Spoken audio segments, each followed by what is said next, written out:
Beaucoup de personnes veulent une vie stable, plus de paix, plus de régularité, plus de sécurité, moins de chaos. Et pourtant, elles cherchent souvent cette stabilité dans un grand changement soudain. Une opportunité, une rencontre, un miracle extérieur. Mais la vraie stabilité se construit rarement en un seul événement. Elle se construit comme un réseau fiable, avec des bases solides, des connexions stables, des protections intelligentes et un entretien régulier. Aujourd'hui, on va comprendre comment bâtir sa stabilité de cette manière. Pour stabilité à solo et tongama malembe, tu vois, c'est construit lentement cette stabilité. Un bon réseau n'est pas parfait, pas du tout. Il est disponible, il est prévisible, il est résistant aux perturbations, il est capable de continuer même quand certains événements varient. Mais une vie stable ressemble à cela. Pas une absence totale de problèmes, mais une capacité à rester fonctionnel quand les problèmes arrivent. La stabilité n'est pas une fragilité décorée, c'est une résilience organisée. Certaines personnes vivent avec une énergie imprévisible. Ils vivent avec des habitudes chaotiques, des finances floues, des émotions sans régulation, des relations non clarifiées. Ils vivent aussi, ils n'ont même pas de marge de sécurité. Puis, elles espèrent se sentir stables. Mais un système sans structure subit tout. Les moindres imprévus deviennent tempête. Pour système ezangi base, tu vois, système ezangi fondation solide. Et banga quand même petit choc. Même on peut pas mouquer et uningi sango. Je te donne quelques piliers d'une stabilité vraiment, d'une stabilité réelle. Tu vois, de 1, le rythme.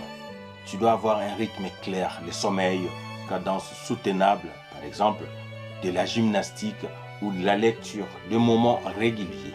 Et de 2, tu dois avoir la fiabilité personnelle. Faire souvent ce que tu promets. Tu dois te respecter. Et de 3, tu dois t'occuper de ta santé de base. Un corps négligé fragilise toute la structure. Et de 4, la clarté financière. Donc, au fait, voir clairement réduit énormément d'anxiété. Et de 5, les relations saines.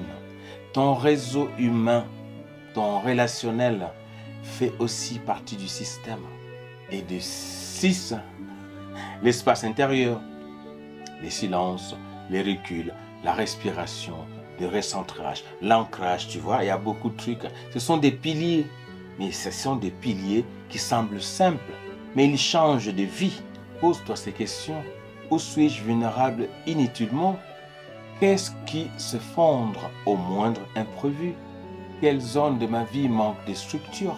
Ou mon stress vient-il parfois d'un manque de fondation? Ce sont des questions qui éveillent. Beaucoup cherchent plus de confiance alors qu'ils ont surtout besoin de plus de bases intérieures. Ils doivent avoir un système qui fonctionne. Ils doivent avoir un système qui a des bases solides. Et cette base se construit progressivement. Comme par exemple, tu dois renforcer un pilier à la fois. Tout refaire d'un coup crée souvent un nouvel effondrement. Tu dois créer des redondances, un plan B, une marge, une sécurité. Si A ne fonctionne pas, alors je vais faire B. Tu vas avoir une alternative.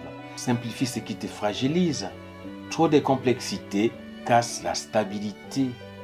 Il faut entretenir régulièrement son système. Ce qu'on néglige se dégrade lentement. Tu peux aussi penser long terme. Les solides bat souvent les spectaculaires. Imagine une personne brillante mais constamment stressée. Elle gagne parfois bien, puis désorganise tout. Elle dort peu, accepte trop, vit sans cadre stable, puis elle change progressivement.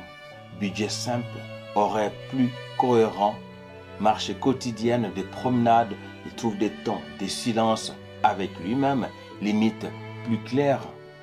Extérieurement, peu de choses semblent changer, mais intérieurement, le système devient enfin plus stable.